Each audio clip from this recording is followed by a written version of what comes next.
I try not to comment on the things I hear, but man, that is a good sound. And bravo, hats off to you. I almost didn't wake up in time to come here with, the change of time. So, way to go. You deserve a clap or something, right? Something to wake us up. Hey, there we go. Well, this kind of sounds a little silly for me to say this, but one of the big reasons, one of the main obstacles to me crossing the line of faith, becoming a Christian, becoming a follower of Jesus, and giving my all to Jesus was a fear of being seen as a religious person. Which sounds kind of odd coming from a pastor, because pastors, after all, they're like the most religious people out there, right? It's true. It's true. I so did not like the thought of being seen as a religious person that one time when somebody tried to evangelize me after I had become a Christian, I nearly lost my faith. Now, by religious, I do not mean somebody who believes in God. I do not mean somebody who believes in the Bible, who has faith in God. What I mean is somebody who believes that they are better than others because of their belief in God. Somebody who believes that God was somehow obligated to save them because of how good they were. And as a result, they kind of look down on everybody else who does not live up to their kind of standard, who does not live like them. One time I remember my youth pastor he would take us youth leaders, and I was in high school, he'd take us youth leaders out to lunch. And he would always take us to our favorite places that we enjoyed, our favorite restaurants. And so I love Mexican food, and so we went to a Mexican restaurant.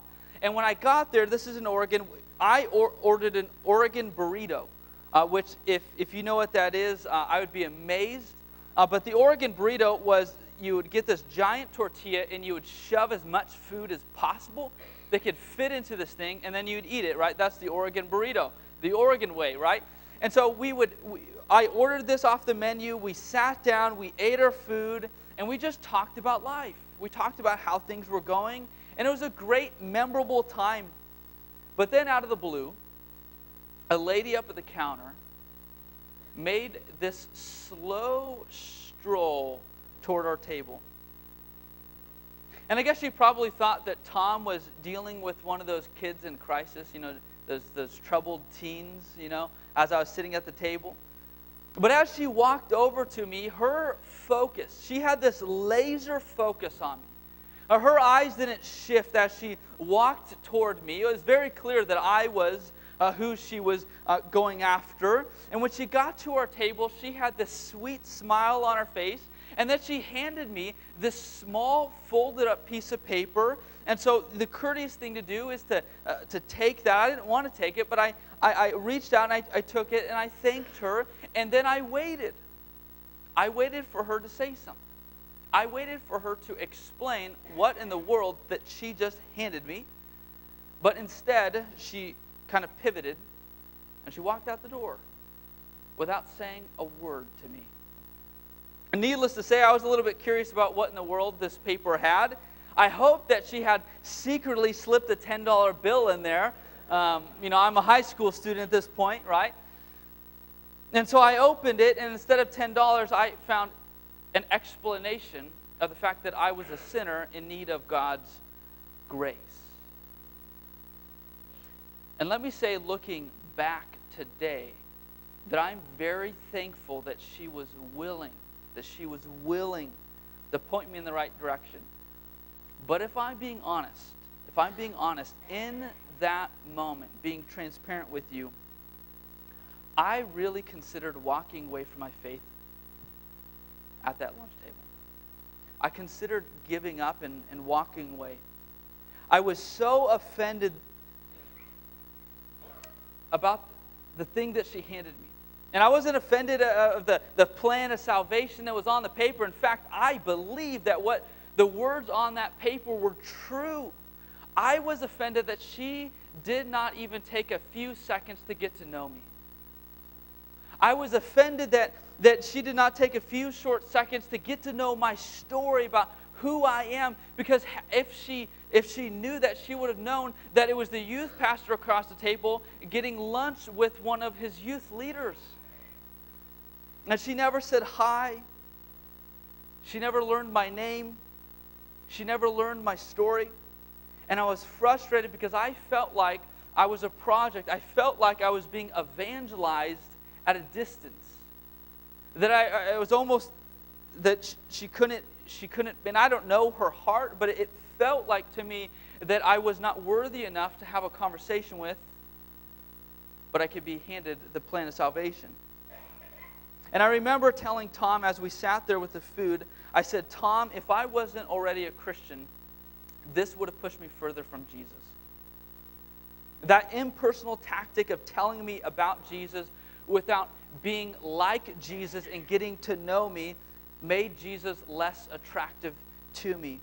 And in that moment, I was reminded of one of the biggest reasons why I didn't want to become a Christian in the first place, is because I did not want people to see me as a religious person.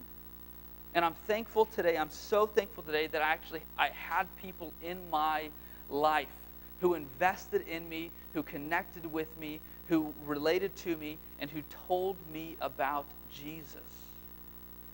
But if you spent any length of time in church, if you have grown up in a neighborhood that has a church in it, or you are familiar with church, chances are highly likely that you have heard the terms evangelism or evangelize. But what does that mean? What does that mean? For a lot of people, both inside and outside the church, this subject conjures up all kinds of negative images, perceptions, and experiences. Really, for a lot of people, evangelism is not people saying, hey, let me tell you about how much God loves you. Instead, what a lot of people hear is, let me tell you why you're wrong and I'm right. And as a result, Christians don't like to really be around non-Christians because they're kind of mucking up all of the water. They're kind of bending and twisting all of our world, our culture. And so we just, we kind of push them off. And non-Christians equally, they don't really want anything to do with Christians. And so maybe you're here and you've never shared your faith with somebody else because, quite frankly, you're embarrassed. You're embarrassed at how it's been done. Maybe you feel weird. You feel like you look like Ned Flanders off of The Simpsons or something. Maybe you've experienced for your own self just kind of this judgmentalism.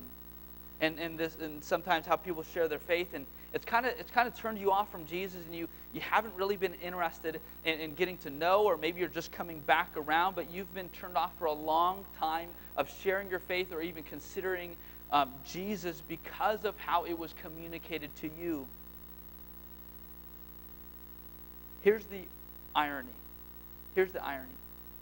While today a lot of people, a lot of non-Christians could care less about a lot of Christians, the irony is Jesus was incredibly popular among those who were the least like him. People flocked to him. They came out of the woodworks. People who were not religious, people who were not Jewish, people who were nothing like Jesus, they could not help themselves but to gather around Jesus and to hear what he had to say. And Jesus received the most criticism because of that.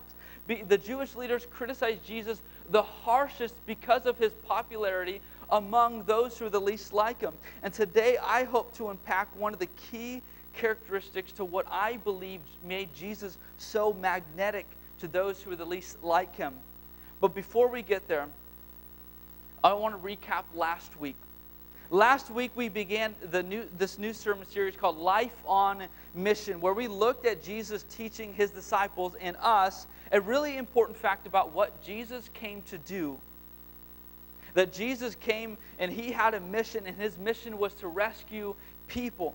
And he gave this mission to his disciples in the form of a harvesting image.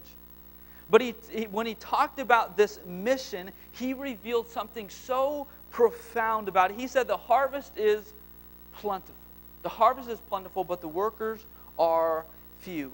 That there is a great majority. There is so many people who need Jesus in their life, who are ready to respond, but there are few people who are actually engaged in that work, who are engaged in God's mission. And so if, as Jesus says, that the people are ready to respond, if, as Jesus says, the harvest is plentiful, how in the world do we go about reaching out? To use Jesus' language, how do we harvest? How do we reach people for Jesus? This is a great question, and I hope we are asking this. To be unapologetic, I want you to be connected with Jesus if you're not. We want people to know Jesus. That's what we're about, and we should be asking that, how can we connect people to Jesus? Well, let me begin by stating the obvious. To reach people, we have to be connected with them. To reach people, we have to connect with people. But in order to do that, I think we have to accept 4 important things in our life.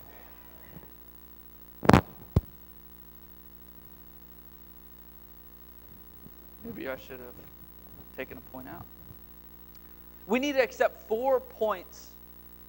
First, we need to look more like Jesus than like a Christian. We need to look more like Jesus than like a Christian. Kind of sounds contradictory, right? Here's what I mean. Everybody has their own understanding of who a Christian is, of what a Christian should do, of how a Christian should behave, of how to become a Christian. We have all these kind of we have all this varied opinion of what a Christian looks like. And we have all those expectations, and we try to live up to all of those expectations. We try to live up to everybody else's expectations, maybe even our own expectations. And yet, we have clearly the written example of Jesus in the Gospels, of what Jesus looked like, of what Jesus did. We have those, and we should make it a priority to look like Jesus more than how somebody thinks a Christian should look or how a Christian should act. Because when we look like Jesus, that is the definition of a Christian. And I think Christians can be so overly concerned about the opinions of other Christians that sometimes we can shrink back from doing the things that Jesus did for fear that we may look less Christian. That if we did the things that Jesus taught us to do, if we went to the places that Jesus taught us to go, we may look less like a Christian to those who are Christians. And so we kind of shrink back from that. Second, we need to know that there is no one who does not matter to God. There is no one who does not matter to God. Every single person matters to God. For the most part, I think we can all recite John 3:16. For God so loved the world, right? It doesn't say, John doesn't say, for God so loved, like a part of the world. God so loved the world that got it right. God so loved a portion, a part. No, he gives the image of God loves the whole world. But here's where the rubber meets the road. If that's true of God, that God loved the whole world, then that should be reflected among God's people. So, when you encounter somebody who is gay, we need to remember they matter to God. When we encounter somebody who is strung out on drugs, we need to remember they matter to God. When we encounter somebody who does not believe in creation, that God created the world, that God doesn't exist, but in fact they believe that evolution has caused everything in our world, we need to remember they matter to God.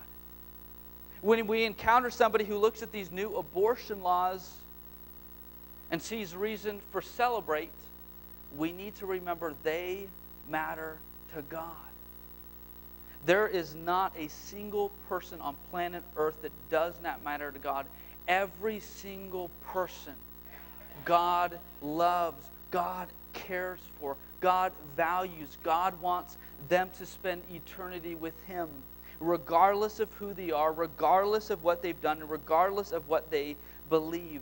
And this is so important because when we encounter people who could be the most different from us, I think a lot of times a switch goes off in our minds where we switch from being a witness of Jesus to Jesus' defense attorney. Where we want to defend God, we want to come to His honor, we want to defend His word, Christian morality, instead of being Jesus' witness in the world. Third, we need to realize that America is our mission field. America is our mission field. We live in a great country. We live in a great country, and I think we should wake up every day and thank God for the country that we live in. And one of the things that people pride themselves on a lot here in America is the fact that we are a Christian nation, that our nation was built on some biblical foundations. But we have to stop thinking of America as a Christian nation. And we have to start thinking about America as the mission field that God has placed His church in. We have to think about America as the mission that God has called us to. And I mean no disrespect to our country. I mean no disrespect to our foundation. I mean no disrespect to those who have served in the armed forces. I mean no disrespect to the biblical foundations that our country was founded on. I have just noticed that when we begin by thinking about our country as its roots, as a Christian nation, we have this easy tendency to slip into defensiveness and irritation toward those that God has called us to actually reach. That when America looks more like the world, we get frustrated, we get irritated, and that posture causes us to push back, to pull back from those that God has called us to actually reach out to. And God is not calling us to reclaim the past. He is calling us to reach the people of today. And we have to start thinking about our country more as the mission field that God has placed us in. And in fact, they say that within 7 years of becoming a Christian, the average Christian does not have any non-Christian friendships. Let me say that again. Within 7 years of becoming a follower of Jesus, within 7 years of becoming a Christian, the average Christian does not have any non-Christian friendships. They don't have any friendships with those who do not believe. And I believe that one of the reasons this happens is because we have lost sight of this mission. We have lost sight of this mission field, this missionary mindset that Jesus has called His church to have. Fourth, we have to start with who we already know. We have to start with who we already know. Your Jerusalem. Some of the last words that Jesus said to His disciples was, "You will be my witnesses in Jerusalem, in Judea, in Samaria, and to the ends of the earth." And the reality is that Jerusalem for the disciples, that was home. That was their hometown. That was their stomping grounds. That was their neck of the woods. You know, they knew the people in Jerusalem. They had relationships. They had friendships. They worked with the people in Jerusalem. And we have to start there too. We have to start with the people that we already know. Not with the ends of the earth. That's important, but we can't start there. We can't start with the end of the earth. We can't start with the strangers. We have to start with my neighbors. And so with that said, how is it that Jesus was such a magnet toward the sinners of His day, and yet the church of Jesus Christ, people who are nothing like Jesus, want nothing to do with Jesus? They want nothing to do with Christians. They don't want to be around Christians. What can we learn from Jesus about being like Jesus and connecting people to Him? Well, we have a clue in Matthew chapter 9, but here's the key truth that I want to pin down for us today. To connect people to Jesus. And that's the goal, right? That's the goal. That we can all agree on this, that we want people who do not have a relationship with Jesus, we want them to connect with Jesus. I want people who do not have a relationship with Jesus to have a relationship with Jesus. Like, that's the goal, right? We want people to connect with Jesus. In order to connect people to Jesus, we have to do what Jesus did with people. We have to do what Jesus did with people. Matthew 9, verse 9.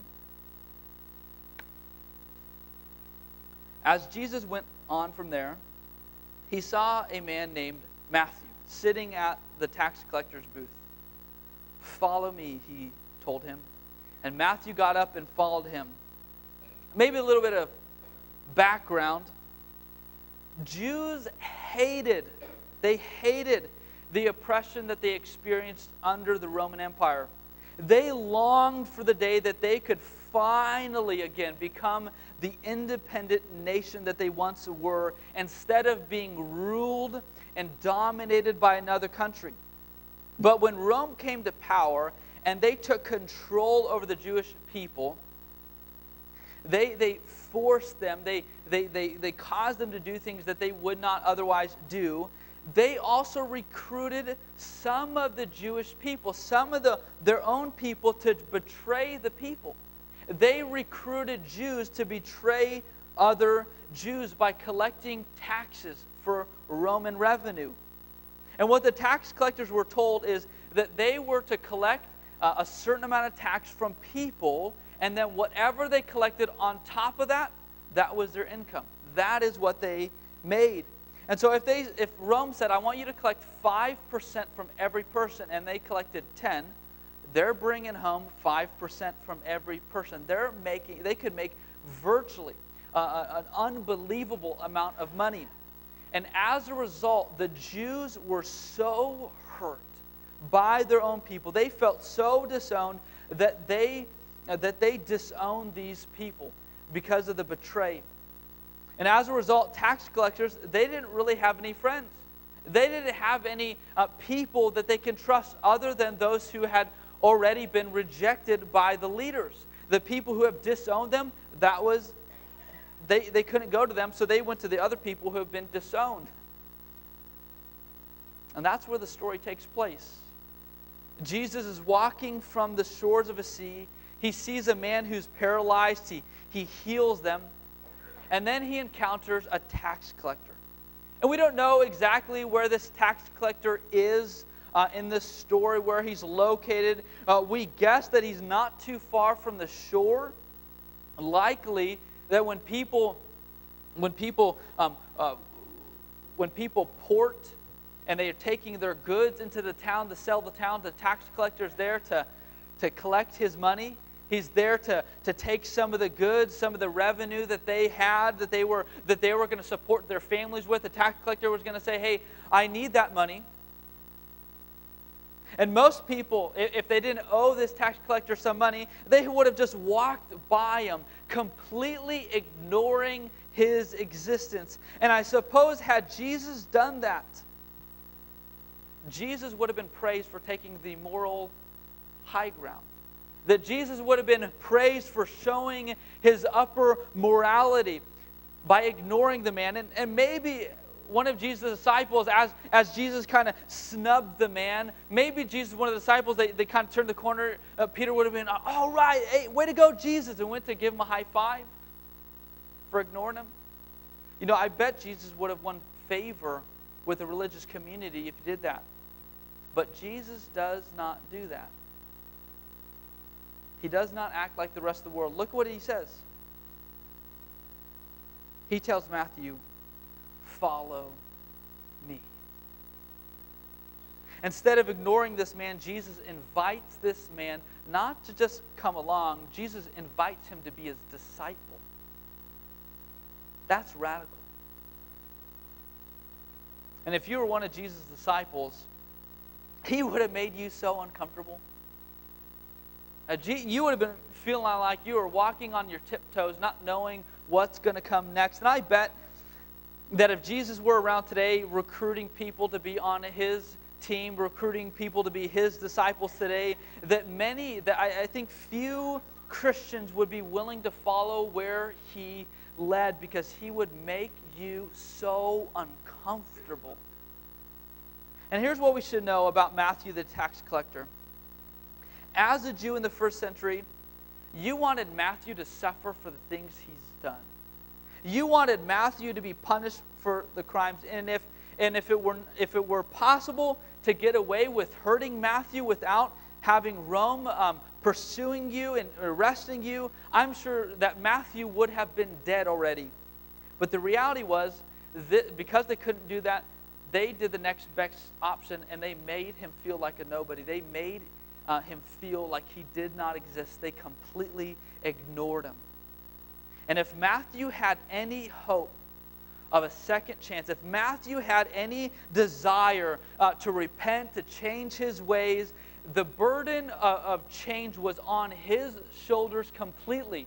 He would be the one who would expect to be coming back to the Jewish leaders on his knees, pleading for acceptance, pleading to come back to the Jewish community. And even if he did that, it was very unlikely that he would be received. And yet, Jesus does not wait for Matthew to come to him. Jesus doesn't wait for Matthew to seek Jesus out. Instead, Jesus seeks Matthew out. Jesus was the seeker, not the tax collector. And I think when we look at Jesus and we ask, okay, how did Jesus connect with people so well? I think we learn an important insight here. I think the application for us is this, that like Jesus, we need to be the seeker. Like Jesus, we need to be the seeker. To put it in today's vernacular, instead of expecting people to come to their senses and come to church, Jesus is telling the church to go and seek them. Jesus is saying, stop waiting around until people come to the senses and realize, oh, I need God, and instead go out to them. Not where you want them to be, but where they actually are. And now what happens next couldn't be any more radical. Jesus goes and he eats dinner with Matthew and his motley crew of misfits. Verse 10. While Jesus was having dinner at Matthew's house, many tax collectors and sinners came and ate with him and his disciples. In the world that Jesus lived, eating with people was far more about your social standing than it was about the food that you ate. And when you shared a meal with somebody, that was a way of you showing your acceptance of an individual. And a lot of times in this world, as if you were on the lower end of the pedestal, you try to eat with those who were above you, who had a higher social standing, so that your social standing could be raised up. And if you had this high privileged status, you wouldn't want to lower your own self-image by being associated with somebody lower than you. And yet Jesus goes and he associates with society's scum.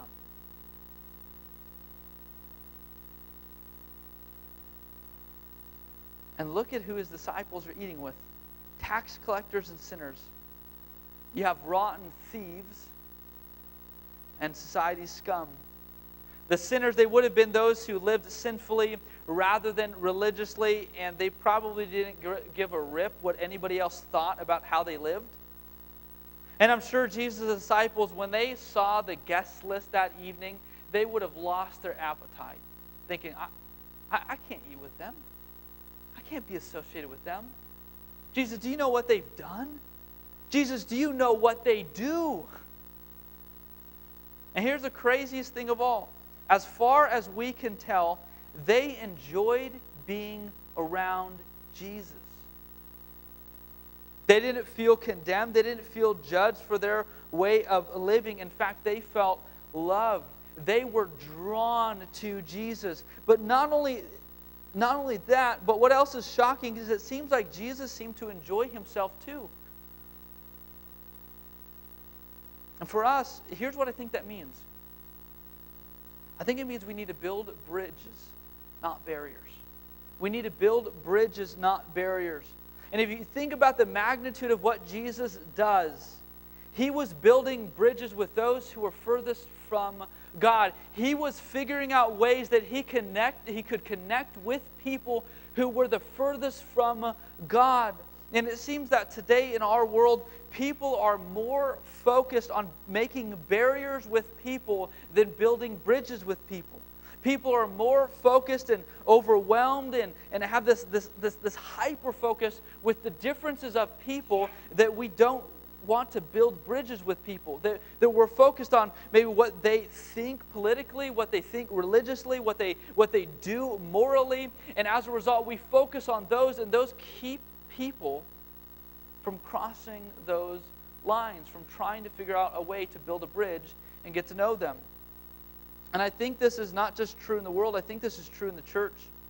I think a lot of times we can let our own political views and theological bandwagons get in the way of us doing what Jesus has called us to do, and that is to connect people to Him. And sometimes it can feel like before we can persuade somebody to Jesus, we must win them over to our point of view, and when they're won over to our point of view, then they are suitable to accept Jesus. That we want to straighten people out from their erroneous belief system and pagan practices first. But notice that Jesus does not begin that way. In fact, the people who do approach things that way are the people who oppose Jesus the hardest, the strongest. Jesus begins by connecting, not correcting. That's where Jesus begins. He begins by connecting with them, not correcting. I love how Pastor Tim Harlow puts this. He talked about his own personal battles, his own personal struggles with building barriers rather than bridges early on in his ministry. And he said this. He says, I was fighting a battle that was keeping me from winning the war. And how true is that? But sometimes in our own life, sometimes in my own life, I can be focused on the non-essentials. I can be focused on these small issues that compared to eternity, honestly, probably don't matter a whole bunch. And I can be so focused on winning this that I lose sight of the bigger picture. That a lot of times, I think we can, as Christians, we can focus on issues of apologetics. We can focus on arguing for different things in the Bible, and we can get in a conversation with somebody who doesn't know Jesus, somebody who doesn't care about Jesus, and we get in this conversation and we are arguing, we are debating with them, and they walk away. We may have won the argument, but they have walked away and walked further from Jesus. And I think at that point we have not done evangelism well. In fact, I think we've produced the opposite. And I think that's what Tim's saying, that we can fight a battle that is keeping us from winning the war of helping people connect to Jesus. Look at the religious leaders' response in verse 11. When the Pharisees saw this, Jesus eating with these scum, they asked his disciples, "Why does your teacher eat with tax collectors and sinners?" Apparently word got out, right? News leaked that Jesus went and he partied with a bunch of unholy, unreligious, sinful people. People who the Pharisees know clear as day that they are not supposed to talk to these people. I mean, come on, Jesus. How could you not have known that your association with these people would have been a stumbling block to the Pharisees? Could you not have known that you would have been criticized for this, that your image in society, it would have been lowered? And I can't help but to imagine that Jesus knew exactly what he was doing before he went and he ate at Matthew's house.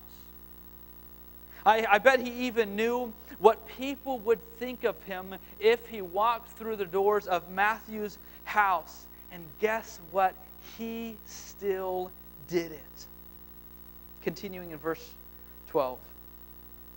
On hearing this, no one apparently had the guts to ask Jesus directly about this dinner thing, because Jesus apparently overheard this discussion and then he has to address it.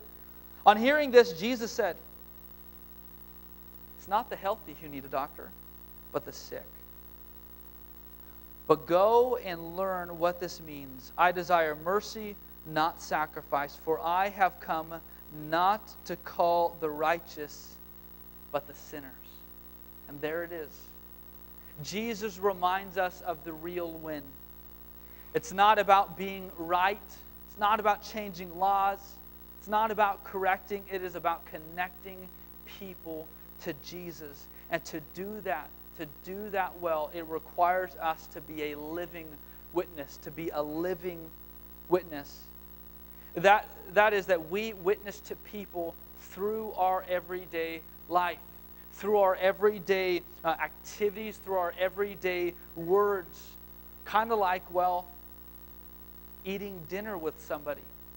As normal as that, normal life. And it's no wonder that in the New Testament, that it speaks of us being a witness more as a noun than as a verb. That far from us doing the activity of witnessing to people, being a witness is just who we are. We witness Jesus to people through the conversations we have, through the way we conduct ourselves at work, through what we do at Walmart, through the people that we talk to, through the people we associate with. We are a witness to Jesus in everything we do, not just the special activities of witnessing, but through the normal life we live on purpose for Jesus. We show people Jesus through how we live, through our life, not just with our words. And if we want to reach people, it begins there. It begins with relationships. It begins with connecting with people. We get to know people. We develop genuine friendships with people. We don't wait for them to come to church. No, we pursue them just like Jesus did. That we don't wait for them to come into this building before we have already invested in them, before we have already built a friendship with them. No, we do what Jesus did, what He did with people. We don't make excuses of why we can't get together. Instead, we build bridges. And can I tell you something? This is messy. This is so uncomfortable. This is so challenging. And just as Jesus pretty much had to lead His disciples by hand into Matthew's house, a lot of times I think that Jesus has to do that with Christians today to lead us out of our comfort zones. This week in our life group, somebody asked a great question. Last week, one of the things that we talked about is we have to view people as people and not as projects. And somebody asked the question, well, how do we develop friendships with non-Christians without them becoming projects? And because after all, we want people to be connected with Jesus. We want people to come into a saving relationship with Jesus. So how do you develop a friendship with somebody and not have that develop into them being a project, them being somebody that you're trying to work on? How do you do that? That's a great question. Here's my thought. If you have a friend who is not a believer in Jesus, who doesn't care to become a Christian, follow Jesus, believe the Bible, and after some time of being with them, it becomes apparent that they are not going to become a Christian no matter what you do, no matter what you say, will you still invest your time with them? Will you still go get lunch with them? Will you still talk with them? Will you still intentionally invest in them? And I think when our answer to that question is yes, I think it's at that point that we have a genuine friendship with them that is not a project. And can I be honest with you? That's what most people are looking for. That's what most people are wanting. And when people know that we are in it for the long haul with them, when people know that we genuinely care for them, I think they will be more willing to listen. The people will be more willing and open to hearing about Jesus. To connect people to Jesus, we have to do what Jesus did with people. And I think that begins with connecting with them. So here's my challenge. Here's my big application today. Go have lunch. Throw a dinner. Invite your neighbor. Invite your non-Christian coworker. Get to know them. Get to know their story. Get to know how life is going. Go where they are at. If you're not around non-Christians, find a hobby where they're at. Get a gym membership. Go to a club. Just get out and develop friendships. And let your life, let how you live be a witness alongside of your words. And when they feel like they can trust you, there is a trustworthy context where we can bring Jesus up in a conversation that doesn't seem abnormal. It doesn't seem like, like Ned Flanders on the other side of the fence, right? It seems normal. It seems welcomed because they know us, because they trust us. They know that we have their best interest in mind. But make sure that they know you care. For me, this was the game changer. I did not accept Christ. I did not go to church. I did not become a follower of Jesus because somebody persuaded me. I didn't become a Christian because somebody articulated the gospel well. I did not accept Jesus because somebody had printed out the plan of salvation and handed it to me. I accept Jesus because somebody who loved Jesus decided that I was worth the investment, and somebody became my friend. And after a period of 10 months of dealing with this guy, 10 months of dealing with my stubborn refusal to be religious, my stubborn refusal, my doubts, my questions, after 10 months of being invested in, I decided that I was going to give my life to Christ. Because somebody took the time to connect me to Jesus by connecting with me like Jesus. When we connect with people, it is powerful. And when we look at the loneliness in our world, when we look at the depression that is going on in society, I cannot tell you a more opportune time to build meaningful friendships with those who are furthest from Jesus, just like Jesus did. I have a video. I want you to watch Rich's story about how life-transforming connecting was for him. And after that, we'll have a song and communion. Go ahead and play the video. Well, when I first came back to going to church as an adult, I came back as very angry, a lot of emotional issues, very distant, very unbelieving in God from what I was taught in my life.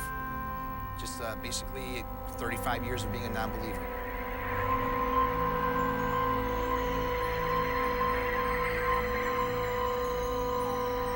I walked in and it didn't seem like a church as I saw it when I was growing up. Now I've learned that this is not a church. It's a building. The people inside of it are the church, and that's the most important thing.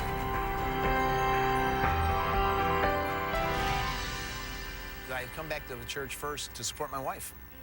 She was doing her testimony here, and the only reason I came was to just be of support to her. That was it. I stood against the back wall as my wife did her testimony, and I really was not wanting anything to do with anybody or anything there. But as I sat at the back of the church and watched her unfold her story, I just started to have tears run down my face. I don't know if it was because of what I was feeling at that time for my wife's situation. Norma's small group later actually told me it was actually because Jesus was opening my heart and he wanted me. And I found that kind of strange, but I was going with it. I wanted to talk to her more about it, but she didn't have time because they were taking my wife out in response to her doing her testimony. But she grabbed another worship team member to come and talk to me. And it just so happened to be it was the gentleman that was in the drama that day.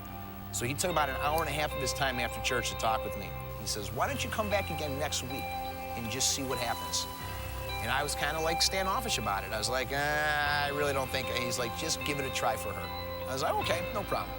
So I came back the next week and I did the same thing. My wife went and sat down with all her small group at the church in the seats, and I went and stood against the back wall and didn't want really nothing to do with anybody, and kind of pushed communion away when it came once again.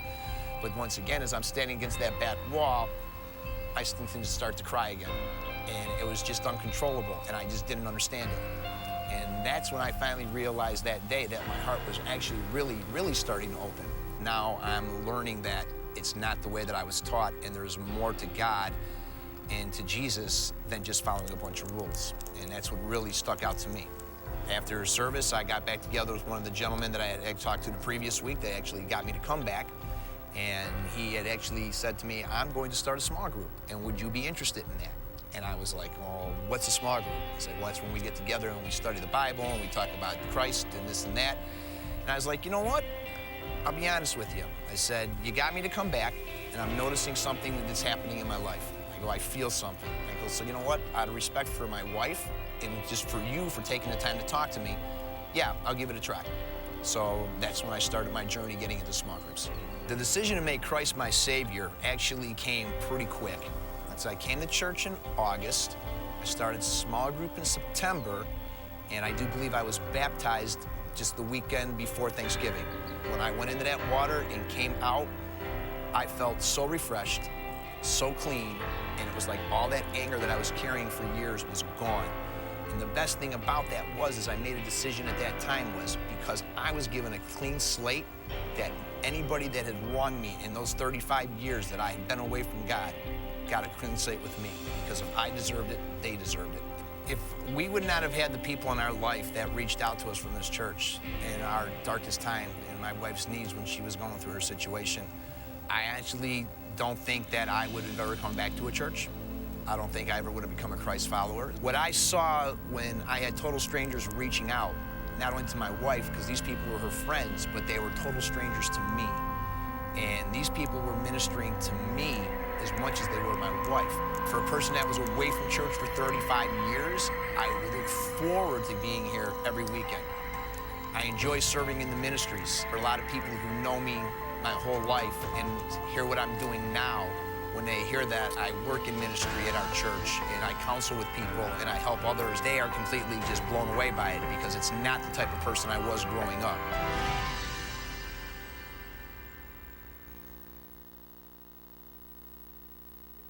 Here in just a moment, we're going to have time to celebrate through communion, where we remember God's eternal plan to connect us to Him, where Jesus' blood was shed on the cross, giving us the forgiveness of sins, and that His body was broken, but it was raised from the dead. We get this time to reflect, to repent, to remember, to celebrate Jesus' sacrifice for our sin, sacrifice that connect us to Him. And so use this song to prepare your heart for communion. Would you please stand?